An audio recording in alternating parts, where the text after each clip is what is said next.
అని ఇలా రేవంత్ అన్న దగ్గరికి వచ్చి అన్నా అన్న అంటే వాళ్ళని చూసి అనుకుంటా నేను, అమ్మా వీళ్ళు ఇంత చీప్ నా కొడుకులా, ఇళ్ళు ఇంత ఎదవలా, ఇళ్ళు ఇంత అవసరం కోసం ఇంతనా రేపొద్దున ఏదో ఒక రోజు పవర్ పోయిద్ది, 10 ఏళ్లకో 11 ఏళ్లకో ఏదో రోజు దిగిపోవటం ఖాయమే కదా. జ్యోతి బస్సే దిగిపోయాడు ఎవడో ప్రపంచంలో, వెస్ట్ బెంగాల్ జ్యోతి బస్ అట్లా. ఆ రోజు వీళ్ళ ఒరిజినాలిటీ బయటకు వస్తుంది. మేము చెప్పామండి, ఆ రోజు విన్నాడా అండి అంటారు నా కొడుకులు. మేము మాత్రం ఎప్పుడు కాంగ్రెస్ పార్టీని, రేవంత్ రెడ్డి గారిని ఇష్టపడతాను. నేను ఒక్క మాట అడుగుతాను, 100 అడుగన్నా. ఇప్పుడు మీరు మాట్లాడేటప్పుడు అసలు మిమ్మల్ని ఎవరు కాంట్రడిక్ట్ చేయలేని రేంజ్ లో మాట్లాడతారు, దానికి సహేతుకమైన విశ్లేషణ కూడా ఇస్తారు. మీరు పర్సనల్ గా బిట్వీన్ ది 4 walls ఉన్నప్పుడు కూడా మీరు వాళ్ళతో అలాగే ఉంటారండి? అంతకంటే ఎక్కువ ఉంటా, అంతే ఇంతకంటే ఎక్కువ ఉంటా, బై గాడ్. అవునా? నేను ఈ మధ్య బాగోదు, నాకు ఇష్టమైన ఒక మంత్రి దగ్గర కూర్చోనంటే, మీరు ఇట్లా చేస్తే మళ్ళీ ఇంకోసారి మనం అధికారంలోకి రామన్నా, మనం అధికారంలోకి రాం, మీరు అట్లా చేయమాకండి. ఇది కాంగ్రెస్ పార్టీలో కొన్ని కోట్ల మంది కార్యకర్తల ఆశ కాంగ్రెస్ పార్టీ అధికారంలోకి రావాలని. కసి 10 ఏళ్ళు ఇబ్బంది పడ్డారు, అందరూ వచ్చారు. మీరు ఇవాళ వేరే పార్టీ వేరే వాళ్ళకి పనిచేశారనుకోండి, రేపొద్దున మనకు వాళ్ళు ఓటేయరు. వాళ్ళు ఓటైపోతే మన కార్యకర్తే మన దేవుడు. ఈ లక్షల మంది కార్యకర్తలు అందరూ కలిసి ఆర్తనాదం అరిచి గోల చేసి ఓటేస్తే మీకు ఈ పవర్ వచ్చింది, ఈ పదవి వచ్చింది, ఈ కారు వచ్చింది, ఈ స్టేటస్ వచ్చింది, ఈ విలువ వచ్చింది. ఎందువల్ల వచ్చింది? కార్యకర్త వల్ల వచ్చింది. వాళ్ళని దూరం చేసుకున్నావా, మీరు కార్యకర్త అయిపోతారు. మీరు నాయకుడిగా కంటిన్యూ అవుదాం అనుకుంటే మీరు అందరితో అద్భుతంగా ఉండండి, మళ్ళీ కార్యకర్తగా అవుదాం అనుకుంటే మీ ఇష్టం వచ్చినప్పుడే ప్రవర్తించండి అని చెప్పాను.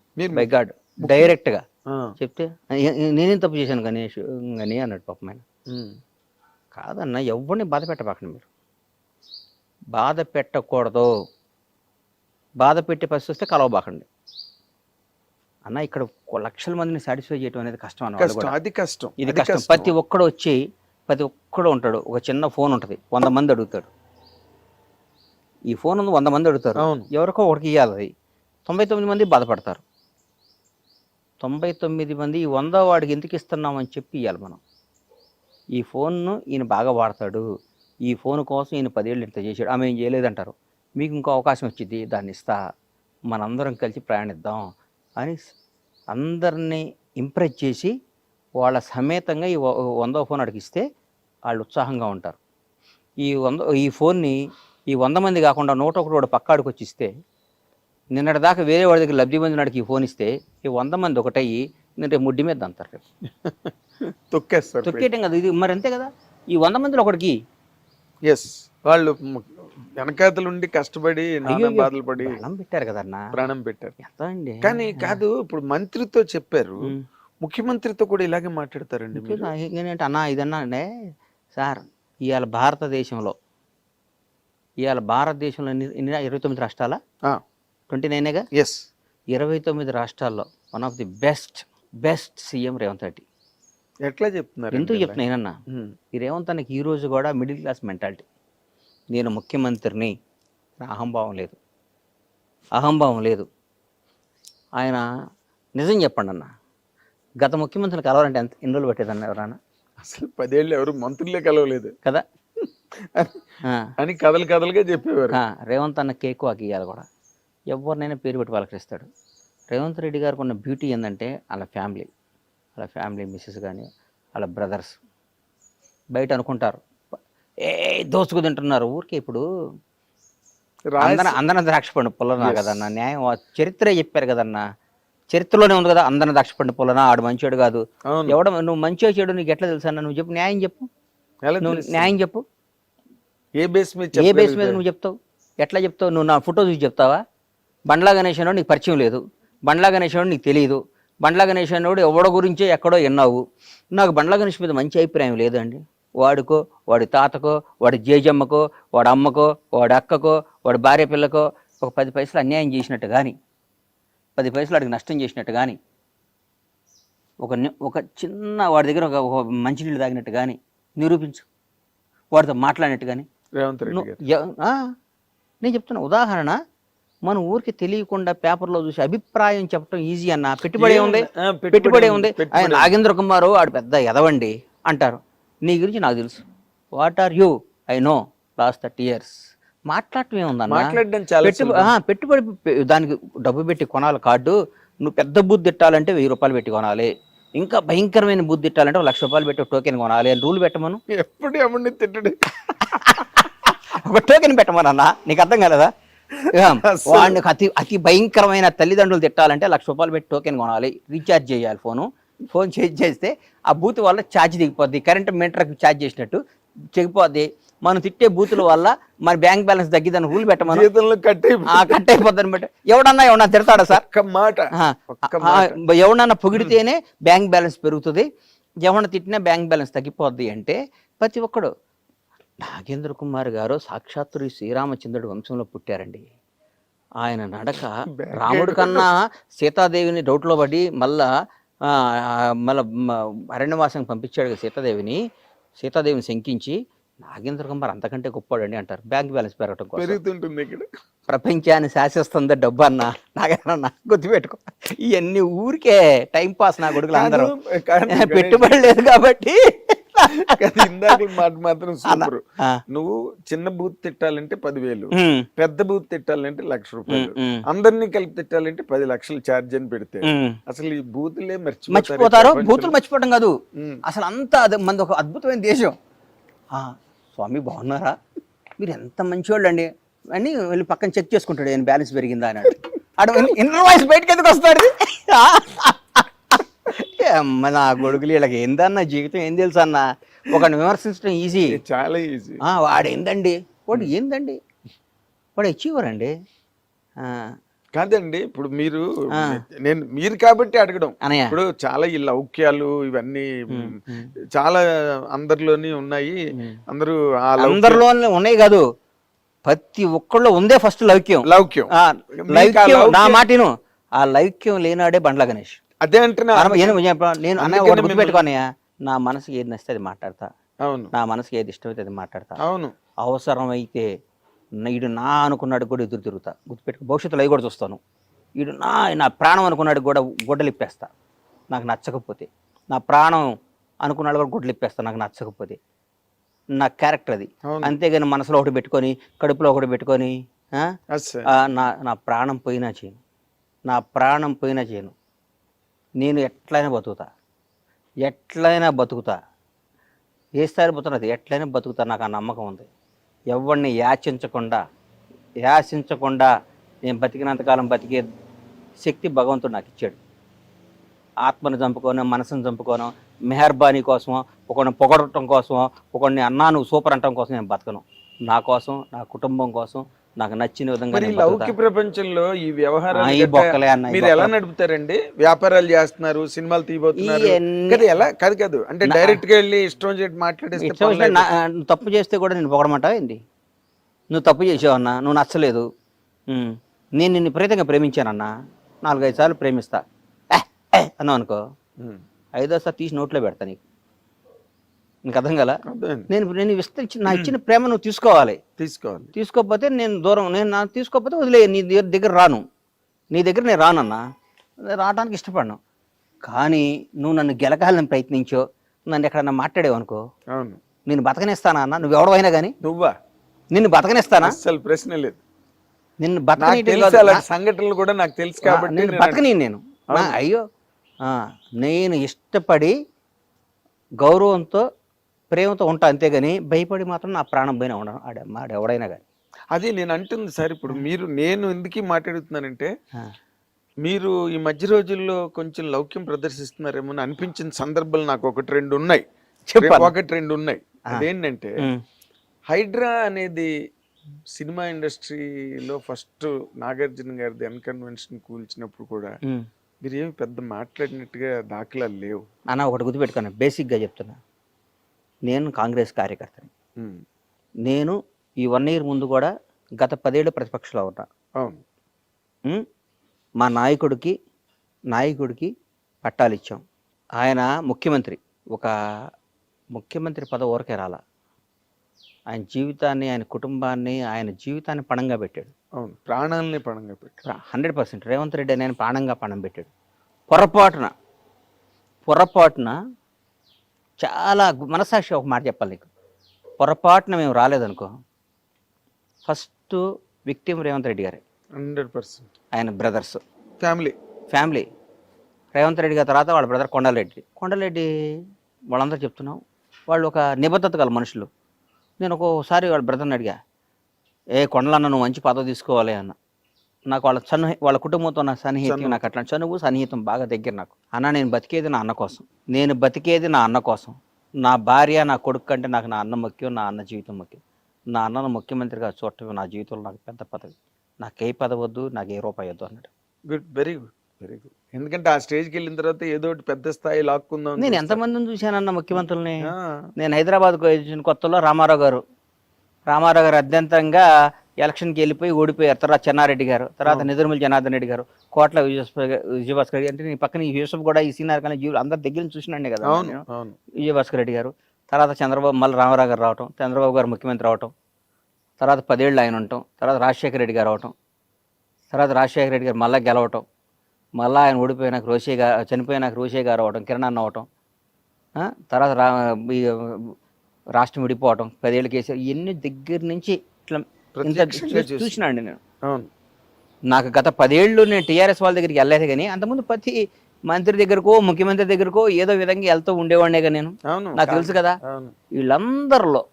వీళ్ళందరిలో Revanth Reddy family beautiful family అన్న నేను దగ్గర నుంచి నీకు చెప్తున్నా, నిజంగా చెప్తున్నా నేను. ఆయన పక్కన ఉన్నాళ్ళు ఏమైనా తప్పు చేసి ఆయన మీద, ఇప్పుడు నీ దగ్గర నీ టీంలో ఎవరు తప్పు చేసినా నాగేంద్ర కుమార్ టీం అంటారు కన్నా, అంటారు. మా దగ్గర మొత్తం ఒక 800 మంది వర్క్ చేస్తారు. మా ఫామ్స్లో కానీ అన్నిట్లో 800 మంది వర్క్ చేస్తారు. 800 నుంచి 1000 మంది ఉంటారు. వాళ్ళు ఎవరు తప్పు చేసిన బండ్ల గణేష్ పౌల్ట్రీలోనే అంటారుగా. అంతే, ఇంకా వర్కర్ల పేర్లు చెప్పరు. అంతేగా. అక్కడ వాళ్ళు ఎవడో తప్పు చేసి ఆయన అంటే, వాళ్ళు ఎవడో తప్పు చేస్తే సీఎం గారు బ్రదరో సీఎం అంటే అది పాపం మనకి ఎట్లా వస్తుంది అని నా ఫీలింగ్. అంతే. Of course. నేను అన్నది ఏంటంటే, అలాంటి హైడ్రా లాంటి సందర్భం జరిగి మొట్టమొదటే నాగార్జున గారి తాలూకు కన్వెన్షన్ టార్గెట్ చేసి దాన్ని ఓవర్ నైట్ కూల్చేసి దానికి ఏదో ఒక నోటీసులు లేకపోతే ప్రయర్ ఇన్ఫర్మేషన్ ప్రిపరేషన్ ఏమి లేదు. అసలు అలాంటివి జరుగుతున్నప్పుడు హైడ్రా మీద కూడా చాలా వ్యతిరేకత వచ్చింది ఓవరాల్ గా. అంటే నేను చెప్పలేను, అంటే నేను ఒక సినిమా రంగానికి సంబంధించినాడిగా, అందుకే సినిమా వాళ్ళంటే ప్రాణం నాకు. ఈ రోజు కూడా చెప్తున్నాను, నువ్వు రాజకీయం సినిమా అంటే, సినిమా సూర్యుడైతే రాజకీయం అనేది నేను దానికి విలువ కట్టలేను అసలు. నాకు అంత సినిమా ఇండస్ట్రీ అంత గొప్పది. కళామ తల్లి చాలా గ్రేట్ అన్న. సినిమా రంగం ఒకటి గొప్ప విషయం చెప్తాను మీకు, ప్రపంచంలో దేనికైనా రిజర్వేషన్ ఉందన్న. దేనికైనా, ఐఏఎస్లకి, ఐపీఎస్లకి, ఎనీథింగ్, ఎమ్మెల్యే అవడానికి, ఎంపీ అవడానికి ఉంది. సినిమా రంగంలో రిజర్వేషన్ ఉందన్న. దాన్ని మించింది ఇంకేముందన్న. సినిమా రంగంలో రిజర్వేషన్, టాలెంటే రిజర్వేషన్. అంతే. టాలెంట్. తమిళనాడు ఏళ్తున్న విజయ్ ఒక క్రిస్టియన్ ఎస్సీ. అవును. టాలెంట్. ఎంతమంది రజనీకాంత్ క్రాచ్ చేసాడు ఇలా. మనం అందుకని ఎవరికి టాలెంట్ ఉందో, ఎవరికి దమ్ము ఉందో, ఎవరికి ఏముంది, ఏ రిజర్వేషన్ లేదు. పలానా ఆయన కొడుకు ఆయన సినిమా చూడాలని లేదు. అవును, అసలు అలాగైతే ఎన్ని సినిమాలు ఆడాలి. అంతేకన్నా. RTC driver conductor Yash, driver కొడుకు యాష్ ఇవాళ కన్నడ సూపర్ స్టార్. అవును, కరెక్ట్. చిరంజీవి గారు నాన్న కానిస్టేబుల్, మెగాస్టార్. అవును. ఆయన ఎంతమంది ఒక తరాన్ని తీసుకొచ్చాడు, ఎంతోమందికి ఒక భరోసా కల్పించాడు కదన్నా. అరే, ఎవడైనా ఒక ఇస్త్రీ చేసుకునేవాడి పిల్లాడైనా, ఆర్టీసీ రిక్షా దొక్కేవాడి పిల్లాడైనా, ఒక చిన్న ఎంప్లాయీ పిల్లాడైనా, ఒక చిన్న ఆర్టీసీ డ్రైవర్ పిల్లాడైనా, చిన్న కోడిగుడ్లు అమ్ముకునే కోళ్ళ రైతు, ఒక 2000 కోళ్ళు ఉన్న కోళ్ళ రైతు కొడుకైనా సరే సినిమా రంగానికి వెళ్ళొచ్చు, పైకి రావచ్చు అంటానికి ఎట్లా వస్తాం రా మనం, మన రానివ్వరు రానే వాళ్ళకి. నాన్న చిరంజీవి వాళ్ళ నాన్న మేము కానిస్టేబుల్ అంట, నాన్న మెగాస్టార్ కాలేదా అని గొడవ పడే స్థాయికి తీసుకొచ్చి ప్రపంచానికి ధైర్యాన్ని తీసుకొచ్చి ప్రపంచానికి భరోసా వచ్చిన వ్యక్తి మెగాస్టార్. మనం అట్లాంటప్పుడు దాని సినిమా రంగం అనేది, చిరంజీవి గారు వచ్చాడు రాజకీయాల్లోకి, కేంద్ర మంత్రి పదవి చేశారు, అన్ని చేశారు. ఈ మనకి మన స్టైల్కి నచ్చదరా అన్నాడు. షర్ట్ తిప్పినంత ఈజీగా రాజకీయాన్ని పక్కన పడేసాడు. ఆయన ఒరిజినాలిటీ చేసుకున్నాడు, బ్రహ్మాండంగా యాక్ట్ చేసుకుంటున్నాడు. అవును. అంతకంటే ఆయన ఇంటర్వ్యూలో చెప్పారు కూడా, ఏమని, నాదేని ప్రపంచం నేను వదులుతున్నాను, మళ్ళీ నాకు ఆ కూడా ప్రపంచంలో. ఎన్నిసార్లు అనిపిస్తుందో, అమ్మ మనం 15 సంవత్సరం వచ్చాం, నాకు ఏజ్ ఆఫ్ 15 ఇయర్స్ నేను ఇండస్ట్రీకి వచ్చా తెలుసు కదన్నా. నాకు. నేను 16 సంవత్సరం ప్రేమ ఖైదీ యాక్ట్ చేస్తుంటే జూనియర్ ఆర్టిస్ట్గా మేము అందరం ఇన్స్టిట్యూట్ నుంచి తీసుకొస్తే మీరు వచ్చేవాళ్ళు. అప్పుడు మీరు ఆంధ్రజ్యోతిలో దీంట్లో రిపోర్టర్గా ఉండేవాళ్ళు మీరు. అప్పుడు చూసేవాడు నాగేంద్ర కుమార్ గారు. అప్పటి నుంచి మీరు అంటే దాదాపు 35 ఇయర్స్ 36 ఇయర్స్ 36. అప్పటి 35 అప్పటి నుంచి చూస్తున్నా కదా. అందుకని సినిమా రంగంలో ఉన్న ఆనందం, సినిమా రంగంలో ఉన్న దీంట్లో ఉందన్న. ఎందులో? 1,00,000 కోట్లు ఉండొచ్చు అన్న, అవతలాడికి 1,00,000 కోట్లు ఉండొచ్చు. సినిమా హీరో, సినిమా డైరెక్టర్ వస్తే వాడు లేచి నుంచోవాల్సిందే. సక్సెస్ఫుల్ మనిషి వస్తే ఎవడన్నా ఒక ఆయన మొన్న ఈ మధ్య పెద్ద ఆయన బర్త్డే చేసుకున్నాడు. సినిమా హీరోలు నీ స్పెషల్ ఫ్లైట్లు వేసుకొని తీసుకెళ్ళి చేసుకున్నాడు. ఆయనకి ఎంతో డబ్బు ఉంది, ఎంతో మంచోడు. కానీ వీళ్ళందరూ ఆయనకి వాల్యూ ఎక్కడ వచ్చింది? సినిమా రంగం. సినిమా వాడండి అంటారు. సినిమా వాడు లేకపోతే వాడి జీవితం గడవదు. అవును, ఆ చిన్న చూపు ఇప్పుడు మీరు అది క్రాస్ చేయలేదా? ఒక్కలేనా అందరు పిచ్చినా కొడుకులా వీళ్ళందరూ. వీళ్ళకి ఏం తెలుసా నా సినిమా అంటే? ఊరికే వాళ్ళకి నచ్చదు కదా. అది మన వాళ్ళలో ఉంటారు కదా, ఎవడండి ఊరు వదిలిపెట్టి వెళ్ళిపోయి ఆ డబ్బు సంపాదించాడు, నేను అందుకనే ఊళ్ళోంచి వెళ్ళకుండా మనకి పొలం, మన వ్యవసాయం, మన కథ అంటుంటాడు. మీ గురించి ఎవడినైనా మనిషి నైజం అది. వాడు అసంబద్ధుడు. వాడు అరుగు మీద కూర్చొని లింగి కట్టుకొని ఈనాడు పేపర్ చదివి ఒక సొట్ట కాల్చుకొని ఇంటికి వెళ్ళి అన్నం తిని పడుకొని వాడు అదే వాడు జీవితం. వాడు నువ్వు సాధించి హైదరాబాద్ వచ్చి ఒక 1000 కోట్లు సంపాదించి ఆ 1000 కోట్లు అందరికి దానం చేసి మళ్ళీ ఊరు పోయి రేగు మీద అరుగు మీద కూర్చొని మాట్లాడు. అంటే కాదు, ఈ మధ్య రోజుల్లో మన సినిమా పరిశ్రమకి సంబంధించి ఇప్పుడు ఎవడ సినిమా వాడిని ఎవరు విమర్శించలేదన్న. నువ్వు ఒకప్పుడు చేసేవాళ్ళు అట్లా, ఇప్పుడు అనే సినిమా అంటలే. ఎందుకంటలేదంటే సినిమా అనే దాని స్టామినా, సినిమా పవర్ వాళ్ళకి అర్థమైపోయింది. దాని రేంజ్, సినిమా రేంజ్ మారిపోయింది. సినిమా రంగంలో ఉండటం అనేది పూర్వజనం సుకృతం నాగేంద్ర అన్న. అది అవును, దానిలో డౌట్ లేదు. ఆల్మోస్ట్ 40 ఏళ్ళుగా ప్రయాణం చేస్తున్నారు. పూర్వజనం సుకృతం అది. ఎవడన్నా సినిమా వాడు వాడికి 1,00,000 కోట్లు కాక మన దగ్గర 10 కోట్లు ఉన్నాయి. మరికొన్నకి కాళ్ళకి ఆడుంది ఏం లేదు. వాడితో పైరు వీళ్ళు చేయాలి, బతిపాలు కావాలి, ఆడిని ప్యాంపరింగ్ చేయాలి, ఈయన ప్యాంపరింగ్ చేయాలి, సార్ అది చెప్పాలి, ఆడికి పార్టీలు ఇవ్వాలి, వీటికి ఇది చేయాలి, మాకు ఈ పని చేయాలండి, మాకు ఇది చేయమండి, మీకు ఇది ఇస్తామని 100 రకాలు మాట్లాడాలి. సినిమా రంగం మంచి కథ రాసుకొని ఒక అద్భుతమైన బ్లాక్ బస్టర్ కొట్టా అంటే వాడి హ్యాట్స్ ఆఫ్ వాడికి. కాదండి, ఇప్పుడు మీరు cinema, I know you're a true lover of cinema industry. మీకు రాజకీయాల్లోకి వెళ్తే మీకు చాలా చోట్ల మీరు చాలా వ్యవహారాలు సాధించి ఉండేవారు. కానీ ప్రత్యక్ష రాజకీయాల్లోకి మీరు ఎప్పుడు వెళ్ళలేదు. ఒక కాంగ్రెస్ సానుభూతిపరుడిగా మాత్రమే మీరు నిలబడ్డారు. నాకు రాజకీయం అంటే ఈ మధ్య భయం వేసేస్తుంది అన్న. ఎందుకంటే నా మెంటాలిటీకి బేసిక్గా మరీ 6-7 నెలల నుంచి ఇంకా భయం ఎక్కువైపోయింది. చీదీని అమ్మ రాజకీయం అనిపిస్తుంది ఒక్కోసారి. ఏం చేత? ఎందుకోసం అంటే అన్నయ్య, కరెక్ట్గా కష్టపడ్డాడు గుర్తింపు ఉండదో. ఇక్కడ రాజకీయాన్ని డబ్బు డామినేట్ చేస్తుందన్న. ఒకప్పుడు విలువలతో ఎట్లా అబ్బా వాడు పనిచేశాడు. ఒకరోజు నా ప్రత్యక్ష సాక్షి, నేను ప్రత్యక్ష సాక్షిని భలే గుర్తొచ్చింది నాకు. బొత్స సత్యనారాయణ గారు పిసిసి ప్రెసిడెంట్, నంబర్ 7 మినిస్టర్స్ క్వార్టర్స్లో కూర్చున్నాం. మహానుభావుడు సోమయాజులు గారిని గురుగారు చచ్చిపోయారు. రాజశేఖర రెడ్డి గారు ఫైనాన్షియల్ అడ్వైజర్. బొత్సన్న, నేను, సోమయాజులు గారు, వట్టి వసంత కుమారు ఎవరో అందరం కూర్చొని ఉన్నాం. కూర్చొని ఒక ఆయన ఉంటే ఒక రాజ్యసభ సీటు ఎవరికి ఇవ్వాలి అనుకుంటున్నారు. ఎవరికి ఇవ్వాలి అనుకుంటుంటే 4-5 పేర్లు వచ్చినాయి. పొద్దు వాడు ఆంధ్ర నుంచి ఆయనకి ఇచ్చాం, రాయలసీమ నుంచి ఆయనకి ఇచ్చాం, ఇక్కడ ఉన్నాను. ఎవరైనా ఈ తెలంగాణ ప్రాంతం నుంచి మంచి బీసీ వాడికి ఇవ్వాలంటే ఒక పెద్ద పేర్లు, ఆ డబ్బు నడిపేరు, ఈ డబ్బు నడిపేరు వచ్చింది. ప్రత్యక్ష సాక్షిని ఒక రాజకీయం గురించి చెప్తే కొద్దిసేపు పాపం ఆయన ఆలోచించి ఫోన్ చేసి గాంధీ భవన్కి ఫోన్ చేశాడు. రేబాల భాస్కరో ఎవరు ఒక ఆయన ఉన్నాడు, వరంగల్. ఆయన తర్వాత ఒక భాస్కర్ ఏదో సంథింగ్ పేరు ఒక ఆయన ఉంది. ఆయన గాంధీ భవన్లో చిన్న పని చేస్తుండేవాడు ఆఫీస్లో. అరే ఆయన అర్జెంటుగా నా అప్లికేషన్ నింపమని చెప్పన్నాడు. నేను పక్కన షాక్ అయ్యాను. ఆయనకి ఏంటన్నాయి అంటే 30 ఏళ్ళ నుంచి పార్టీ ఆఫీస్లో నమ్ముకొని పనిచేస్తున్నాడు, ఆయనకి ఇవ్వకూడదా అని ఆయనకి రాజ్యసభ ఇచ్చాడండి. ఆయనకి రాజ్యసభ ఇచ్చాడు. ఆయన వరంగల్ ప్రాంతం, ఆయన పేరు మర్చిపోయి భాస్కరో ఏదో ఉందా ఆయన చెక్ చేసుకొని అది రాజకీయం. ఇప్పుడు 100 కోట్లు ఇస్తాడా, ఇటు 200 కోట్లు ఇస్తాడా, వీడికి ఫార్మా కంపెనీ ఉందా? మరి ఇప్పుడు ఉన్నది మీ కాంగ్రెస్ ఏనండి, ఇప్పుడు కాదు, ఇప్పుడు మా కాంగ్రెస్ పార్టీ గురించి, గత రాజకీయాల గురించి చెప్తున్నా. ప్రస్తుత మా పార్టీ గురించి అట్లా. వీడికి గ్రనైట్ ఫ్యాక్టరీ ఉందా, వీడికి ఫార్మా ఉందా, వీడు ఎన్ని 100 కోట్లు ఇస్తాడు, ఈ డబ్బులకి ఇది అమ్ముదాం, అట్లా ఆలోచిస్తున్నారు. అట్లా ఆలోచించినప్పుడు కార్యకర్తకి ఎక్కడ న్యాయం జరిగింది ఇక్కడ?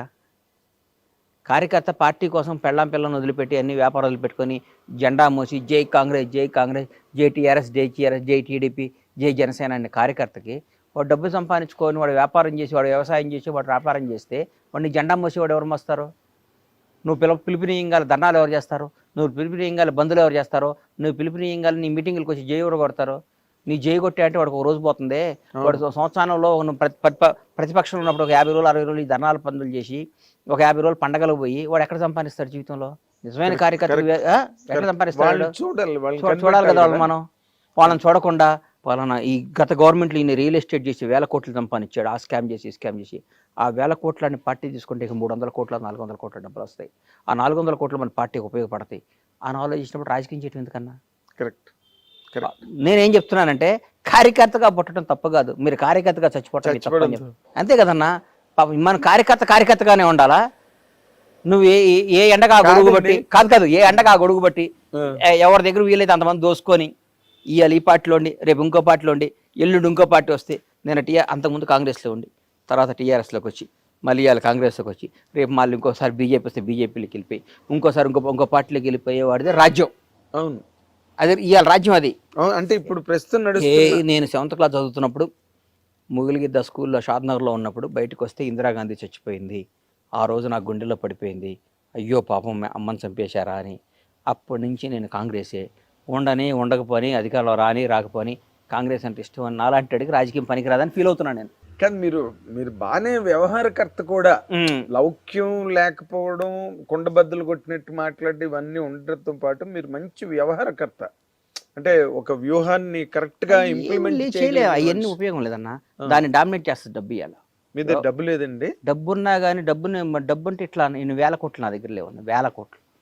ఇప్పుడు రాజకీయం సీటు కొనాలంటే 200 కోట్లు కావాలి. రాజకీయం డబ్బుతో అయిపోయింది, ముడిపోయిపోయింది. ఇలా పెరిగిపోయింది రాజకీయం. ఇంతకుముందు రాజకీయాలు కాదు, అది చంద్రబాబు నాయుడు గారు రాజశేఖర రెడ్డి గారు రాజకీయాలు కాదు. అదే మీరు ఇందాక చెప్పినట్టు కాంగ్రెస్ పార్టీ ఆఫీసులో 30 ఏళ్ళుగా పనిచేస్తున్న అతనికి తీసుకెళ్లి రాజ్యసభ ఇచ్చారు. ఆ రాజకీయం లేదు ఇప్పుడు. ఆ రాజకీయం ఎక్కడ ఉంది ఇప్పుడు? నిజం చెప్పండి. ఇప్పుడు లేదు. ఏ పార్టీలో ఉంది? ఏ పార్టీలో లేదు, ఏ రాష్ట్రంలోనూ కూడా లేదు. అంటే వాళ్ళని మనం తప్పుగా అనకూడదు. పార్టీ నడపాలంటే అది అవసరం. ఎగ్జాక్ట్లీ. అంటే ఎలక్షన్ అన్నది నేను కార్యకర్తలందరికీ చేతులు ఎత్తి మీ ద్వారా మళ్ళీ ఇంటర్వ్యూలు పద్దాలు ఇవ్వడం ఇష్టం లేదు చెప్తున్నా. కార్యకర్త వాడిచ్చే 500 కోసం 1000 కోసం దానికోసం కాదు, పార్టీ కోసం పనిచేసిన కార్యకర్తలందరూ నాయకులు అవ్వాలి. నాయకులందరికీ పదవరాలను కోరుకునే బలమైన కార్యకర్త నేను. చాలా గ్రేట్, చాలా గ్రేట్. అంతే కదన్నా. పాపం ఇలాంటి ఆలోచనలు ఎవరికి ఉంటాయి? జెండా పాపం ఇలా విలేజెస్ ఉన్నారన్న, చాలా మంది చూస్తా. మా బూర్గుల షాద్నగర్ మా ఊరు చూస్తే టీఆర్ఎస్ వాళ్ళు కాంగ్రెస్ వాళ్ళు మాట్లాడుకోరు. ఇవాళ కూడా వాళ్ళిద్దరికి ఏ శత్రుత్వం ఉండదు, ఆస్తి తగాదు ఉండదు, కమ్యూనిటీ తగాదు ఉండదు, ఏ ప్రాబ్లం ఉండదు. ఆ టీఆర్ఎస్ వాడు రా అన్నట్టు చూస్తాడు, ఏంటో వీడు కాంగ్రెస్ వాడని చూస్తాడు. ఇక్కడ పగల బాగానే ఉంటారు, నైట్ ఇద్దరు కలిసి మాట్లాడుకుంటారు. అన్న నువ్వు ఈ వ్యాపారం చేయి, నేను ఈ వ్యాపారం చేస్తుంటాను. అది ఎంత ద్రోహం అండి అది. చాలా చాలా. అది ఆ పని చేసే నాయకులు ఏం చేయాలండి మనం? అంటే రైవల్ పార్టీస్ మధ్యలోనే ఇలాంటి సందులు ఉన్నాయి. రైవల్ పార్టీస్ అనుకున్నవే. నువ్వు నిన్ను గెలిపించిన కాంగ్రెస్ కార్యకర్తల మనోభావాలు దెబ్బతీసి, నిన్ను గెలిపించిన కాంగ్రెస్ పార్టీ కార్యకర్తల కసిని పణంగా పెట్టి వాళ్ళని గెలిపిస్తే, నువ్వు ఇక్కడ వచ్చి టీఆర్ఎస్ వాడికో ఇంకో బీఆర్ఎస్ వాళ్ళకో ఇంకో బీజేపీ వాళ్ళకి పనిచేసి వాళ్ళతో ఫ్రెండ్షిప్ చేసి వాళ్ళతో మాట్లాడితే కార్యకర్త నువ్వు ఎట్లా ఉంటుందండి? అప్పుడే ఆత్మాహుతి దళాలు తయారవుతాయి. అంత దూరం రాణించుకోకూడదు మనం, అంతేగా, అంత దూరం రాణించుకోకూడదు. ఇప్పుడు అవతలాడు ఎందుకు బలపడ్డాడు? వాడు గతంలో అధికారంలో ఉండి వాడు అన్ని చేసుకున్నాడు కాబట్టి బలపడ్డాడు. నువ్వు ఎందుకు వీక్ అయ్యావు? గత 10 ఏళ్ళు నువ్వు అధికారం లేవు, నీవంతా పోరాటం జరిపోయింది. పోరాడేవాడి దగ్గర పైసలు ఎక్కడ ఉంటాయి అన్న? పోరాడేవాడి దగ్గర నిజం చెప్పు, 100% ఎట్లుంటాయి అన్న? పాపం వాడు బదులు లేచిన కాడి నుంచి పోరాడాలి. ధర్నాకి వెళ్ళాలి, పార్టీ నదిగా పడాలి, రైలు రోకో చేయాలి, బస్సు రోకో చేయాలి. వాడి పాపం వాడు గౌగా తెల్ల బట్టలు ఇస్త్రీ చేసుకొని నీట్గా వేసుకొని కాంగ్రెస్ కండవా కప్పుకొని పరిగెత్తుకుంటే జెండా కప్పుకొని అరిసే వాడి దగ్గర డబ్బు ఎక్కడ వస్తాయి? న్యాయం కదా, ధర్మం. ఏదైనా ధర్మం మాట్లాడాలి, న్యాయం మాట్లాడాలి. నువ్వు వాళ్ళు ఇంకా వాళ్ళు అట్టే మోస్తారులే ఏంటి అంటే ఎట్లా? అంటే ఇప్పుడు మీరు మాట్లాడుతున్న మాటల ద్వారా మీకు ఎక్కడో ఒక రకమైన అసంతృప్తి అస్సలు మీలో లేదు. పేరుకుంది. నాకు అసంతృప్తి అనేది నా బ్లడ్లోనే ఉండదు. ఉమ్. నా బ్లడ్లోనే ఉండదు అసంతృప్తి. నాకేం అసంతృప్తి అన్న, నాకేనా నేను కాదు కదా ఇక్కడ నాకేమైనా కావాలంటే లాక్కొచ్చుకుంటా పోయి. నో నేను సారీ, డోంట్ మిస్అండర్స్టాండ్ మీ గణేష్ గారు. ఆ, అన్న. అసంతృప్తి అన్నది నాకు అసలు మీకేదో కావాలి, నాకు అస్సలు అది కాదు. మీకు దొరకట్లేదన్న యాంగిల్ కాదు నేను అంటున్నాను. నేను నేను కార్యకర్తలందరికీ న్యాయం చేయండి రా నాయన. జరగట్లేదా? అరే జరుగుతుందో జరగట్లేదో నాకు నా మనసుకు వచ్చి చెప్తున్నా. జరిగితే హ్యాపీ, జరిగితే ఫస్ట్ సంతోషపడేది నేను. కాంగ్రెస్ కార్యకర్తలు అధికారికంగా హ్యాపీగా లబ్ధి పొంది తృప్తి పడితే ఫస్ట్ ఆనందించేది బండ్ల గణేష్. లబ్ధి పొందకపోతే ఇవాళ ఆంధ్రప్రదేశ్ ఉంది సార్, పక్కన ఆంధ్రప్రదేశ్ ఉంది. అవును. 5 ఏళ్ల తర్వాత చంద్రబాబు గారికి వాట్ ఈజ్ లైఫ్ అనేది తెలిసింది. అవును. చంద్రబాబు కంటే గొప్ప పొలిటీషియన్ ఇండియాలో ఎవరు ఉన్నాడా? నిజం చెప్పండి. నిజం చెప్పండి. ఎవరు లేరు. అంత సీనియర్ వెటరన్ పాలిటీషియన్. నిజం చెప్పన్నా. ఇండియాలో మొత్తం 40 ఏళ్ల రాజకీయ పరిణామాలను చూసిన తొనకడో బెనకడో. అవును. 72-73 ఏళ్ళలో జైల్లో వేసిన తొనకలా బయటకు వచ్చాడు బాంచేత్. జైల్లోంచి నేను ఎట్లా వస్తాడా అని ఎదురు చూస్తున్నాను టీవీలో. షూ వేసుకొని అమ్మ సింహంలా బయటకు వచ్చాడు. అవును. అవును. ఆ లోపల ఏ క్షణం ఏం చంపేస్తారని భయంతో కూడా. అవును. అవును. అంతకంటే గొప్ప ఎవరీ పాసిబిలిటీ ఏం జరగడానికి. అంతేగా. ఎవరైనా ఉన్నారా? ఊరికి అడుగుతున్నా. మళ్ళీ నువ్వు ఆ గణేష్ మీ సామాజిక వర్గం నీకు అని అట్లా అనుకోకు. అలా ఎందుకు అనుకుంటా చెప్తున్నా. స్వామి చెప్పినట్టు మీ సామాజిక వర్గం వాళ్ళు ఒకళ్ళు ఓటేసారు. బాగా చెప్పావు. అందుకని నాకు ఆ పార్టీ కాదు, నేను కాంగ్రెస్ పార్టీ వాడిని చెప్తున్నా. ఆయన ఈసారి వచ్చినాక గత ప్రభుత్వంలో ఉన్న ఆఫీసర్ల దగ్గర నుంచి, పనిచేసిన కార్యకర్తల దగ్గర నుంచి ఎంత బాగా చేస్తున్నాడండి. అసలు వేరే లెవెల్, నెక్స్ట్ ఇట్లాంటి ఎంత బాగా చేస్తున్నాడు పని. అవును. బికాస్ ఆఫ్ అందరూ అంటున్నారు మీ సార్ కాదు, చంద్రబాబు గారు కాదు, లోకేష్ కూడా అంటున్నారు.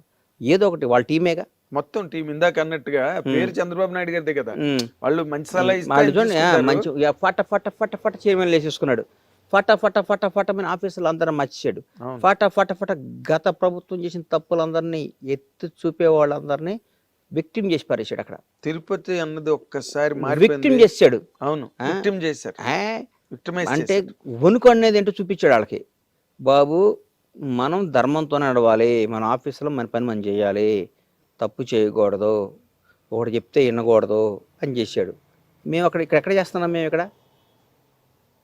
మేము చేస్తున్నాం ఇక్కడ లేదు. గత ప్రభుత్వం చేసిన ఆఫీసుల దగ్గర పని చేస్తున్నాగా. అన్న నువ్వు మా దగ్గర అకౌంటెంట్ శ్రీనివాస్ గారు ఉండేవాడు.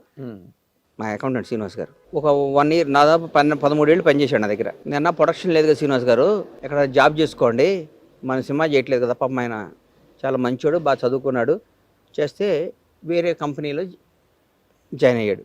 పేరెందుకులే. జాయిన్ అయితే ఇప్పుడు కూడా ఈ రోజుకి కూడా నేను ఆయన పాపం జీతం వేయను, ఆయనతో ఏం చేయను. ఫోన్ చేసి సార్ ఇమ్మీడియట్గా ఫ్లైట్ టికెట్లు బుక్ చేయండి అని చెప్తా. సార్ కొంచెం మన ఇన్కమ్ ట్యాక్స్ ఆ పని చూడండి అని చెప్తా. శ్రీనివాస్ గారు పలానప్పుడు మన పలానాది ఉంది కదా, అదేమైందో చెక్ చేయండి అని చెప్తా. అన్ని పనులు చేస్తాడు. ఎందుకు చేస్తాడు? నా దగ్గర 13 ఏళ్ళు పనిచేసాడు అన్న ప్రేమ ఉంటుందిగా. ప్రేమ ఉంటుంది, 100% ఉంటుంది. ఆ టైంలో మీరు చూపించిన ఆదరణ ఉంటుంది కదా. అవుతుంది. ఇప్పుడు కూడా సేమ్ అంతేగా. ఆఫీసర్లు ఉన్నారు, 10 ఏళ్ళు బీఆర్ఎస్ గవర్నమెంట్లో పనిచేశారు. ఆ మంత్రి మాజీ మంత్రి ఉండొచ్చు. ఫోన్ చేసి నాగేంద్ర కుమార్ గారు పలానా బండ్ల గణేష్ని పంపిస్తున్నా, కొద్దిగా వీలైతే హెల్ప్ చేయండి అంటే నువ్వు చేస్తావు చేయవన్నా? చేస్తారు. అది రాకూడదు అంట నేను. అది ఎట్లా జరుగుద్ది? మరి దానిలోని మీరు అది ఎట్లా జరుగుద్ది? జరగకూడదు. మాకు జరగాలి, కాంగ్రెస్ కార్యకర్తలు జరగాలి, కాంగ్రెస్ పార్టీ వాళ్ళకి జరగాలి. ప్రతి ఒక్క లబ్ధి మంచి చెడు కాంగ్రెస్ కార్యకర్తలకే జరగాలని కోరుకుంటాను నేను. అవును, 10 ఏళ్ళు పోరాటం చేశారు మీరు. మాకు జరగకుండా నువ్వు వాళ్ళ ఆఫీసర్లు తప్పే ఉంది. ఆఫీసర్ తప్పే ఉంది సార్. నువ్వు ఆఫీసర్కి నువ్వు గతంలో ఆ పదవిని ఉంచకూడదు. నువ్వు ఇప్పుడు చంద్రబాబు నాయుడు గారు ఎలాగైతే ప్రక్షాళన ఉండకూడదు. ఎందుకు? వాళ్ళు లేకపోతే ఎవరో చేయలేరండి అని ఒక ఆయన. పొరపాటున ఆయన చచ్చిపోతే రాష్ట్రం ఆగిపోయిద్దా? ఎలా అయిపోద్ది? రాజశేఖర రెడ్డి గారు లాంటి మహానుభావుడు చనిపోతేనే రాష్ట్రం ఆగలే. ఆంధ్ర తెలంగాణ విడిపోద్ది అనుకున్నారా? విడిపోతే 2 రాష్ట్రాలు లేవు. ఎవడు పోనాడు చేసుకోవట్లే. రేపు ఇంకో 5 ముక్కలైనా ఎవడు చేయడు. ఎందుకు మరి? కేసీఆర్ పుట్టినవాడు చచ్చిపోక తప్పదు, చచ్చిపోయినాడు మళ్ళీ పుట్టక తప్పదు. అర్థమవుతున్నావు? ఇప్పుడు కేసీఆర్ గారు నువ్వు బతకటం అనేది ఎట్లా బతుకు నువ్వు. ఇప్పుడు ఒకటి ఉన్నావన్నా, నువ్వు జర్నలిస్ట్గా ఉన్నావు.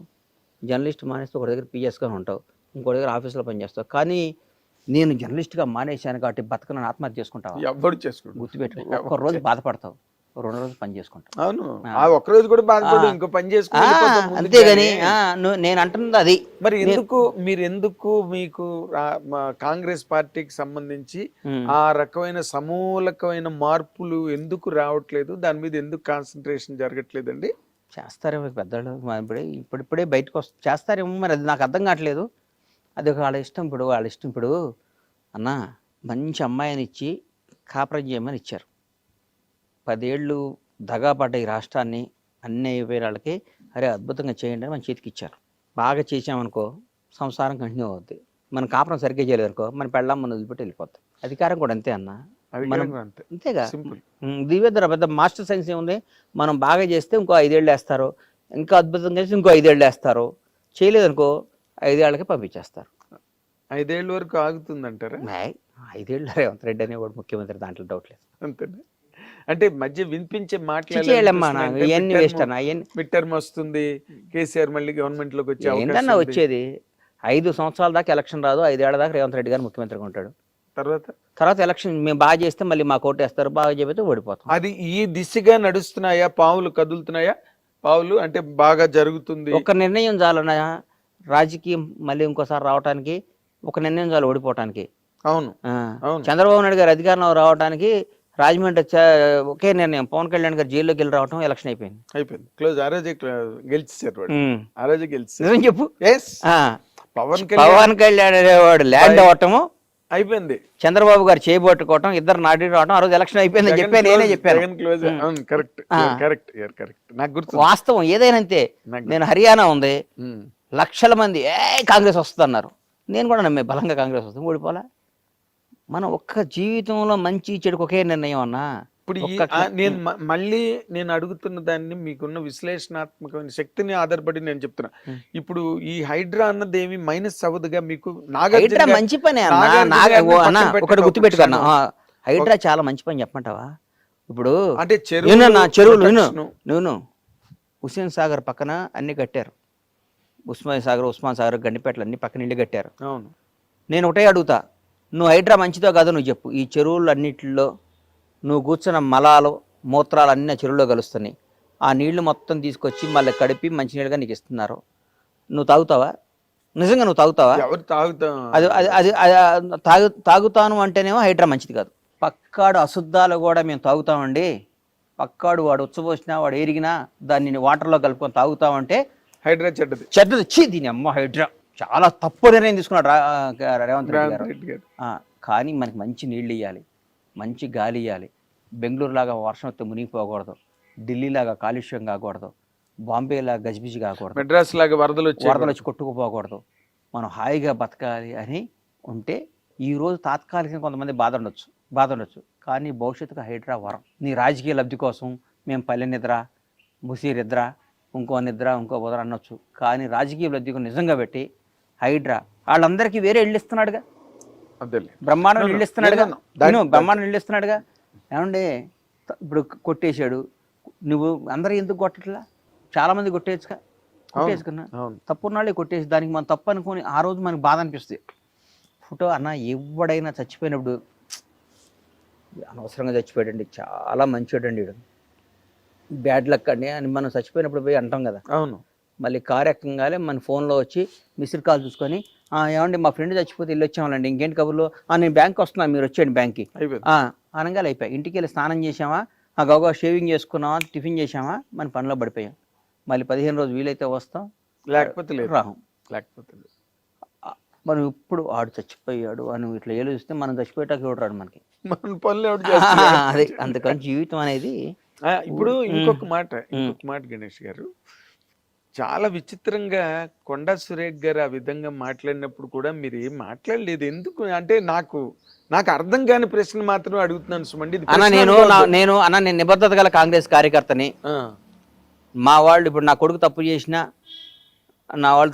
నా కొడుకు దొంగ అని నేను అనలేను, నా కొడుకు తప్పు చేసినా నేను అన్నాను. నా మనసులో ఉండే పర్సనల్గా అక్క నువ్వు అట్లా మాట్లాడుకుంటే బాగుండేది అని అంటా కానీ నేను అనలేదు. కలిసినప్పుడు చెప్తా అక్క అంటాను, అంతేగాని నేను విపరీతంగా ఎదురు తిరిగి మాట్లాడింది అంటే ఎందుకంటే మనం బేసిక్ గా సినిమా పర్సన్స్ మీరు అన్నట్టుగా సినిమా ఇండస్ట్రీని మించిన ఇండస్ట్రీ లేదు.